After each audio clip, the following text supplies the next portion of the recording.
2026 का बजट जो है ना, इट्स अनदर प्रूफ कि गवर्नमेंट आपको और गरीब बनाना चाहती है। That's exactly what they want to do.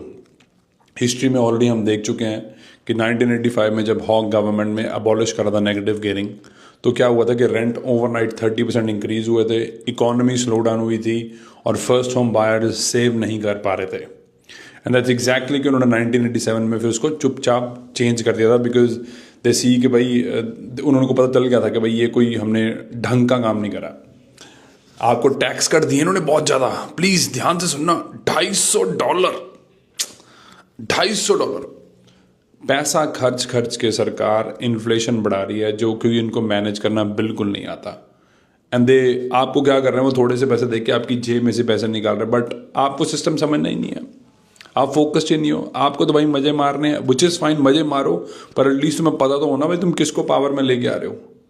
Labour को कुछ नहीं पता भाई, कभी जिंदगी में इन्होंने बिजनेसेस नहीं चलाए। जिन्होंने कभी बिजनेसेस नहीं चलाए उनको क्या पता होगा कि भाई क्या दिक्कत है बिजनेसेस की।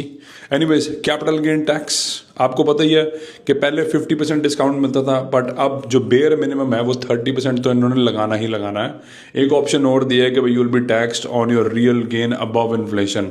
सो अगेन बेयर में इन्होंने 30% लेना ही लेना, बट जो नए बिल्ड जो हैं, न्यू बिल्ड्स जो बाय करेंगे, उनके पास दोनों ऑप्शन है कि भाई वो क्या चूज़ करना चाहते हैं। ठीक है, अगेन 30% तो उन्होंने कम से कम आपसे लेना ही है। This is exactly what they are trying to do. Negative gearing जो है वो ऑब्वियसली इसमें फ़र्क आ गया है। सो व्हाट्स गोना हैपन, इसके पहले आप जो लॉसेस थे ऑफसेट कर लेते थे। फॉर एग्जांपल, अगर आपकी सैलरी $120,000 है और आपका प्रॉपर्टी लॉस जो है 10,000 है, उस पर क्या होता था कि भाई आप टैक्स जो करते थे पे, वो 1,10,000 पे करते थे और आपको $3,000 से $4,000 का रिफंड आता था। But that's not gonna happen going forward at all. ठीक है, अब आपको पूरे का पूरा टैक्स पे करना पड़ेगा 1,20,000 पे। पर आप क्या कर सकते हो, जो भी लॉसेस होंगे आप उसको कैरी फॉरवर्ड कर सकते हो, same as company, same as trust. ठीक है जी, तो this is exactly what's gonna happen. But obviously कोई नहीं सोच रहा कि भाई इन्फ्लेशन जो हर साल लग रही है वो भी तो हमें इम्पैक्ट कर ही नहीं है ना, उसका जो हम पैसा कैरी फॉरवर्ड कर रहे हैं। बट गवर्नमेंट कंगाल है, उनको पैसे चाहिए एज सून एज पॉसिबल। सो इसलिए they don't really care about you at all, याद रखना है हमेशा।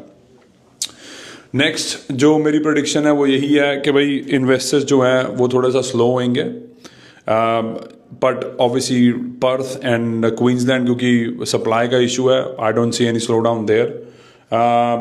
रेंट इंक्रीज 10 से 15% मेरे को लग रहा है डेफिनेटली होंगे, बिकॉज इन्वेस्टर्स को पैसे चाहिए भाई, नहीं तो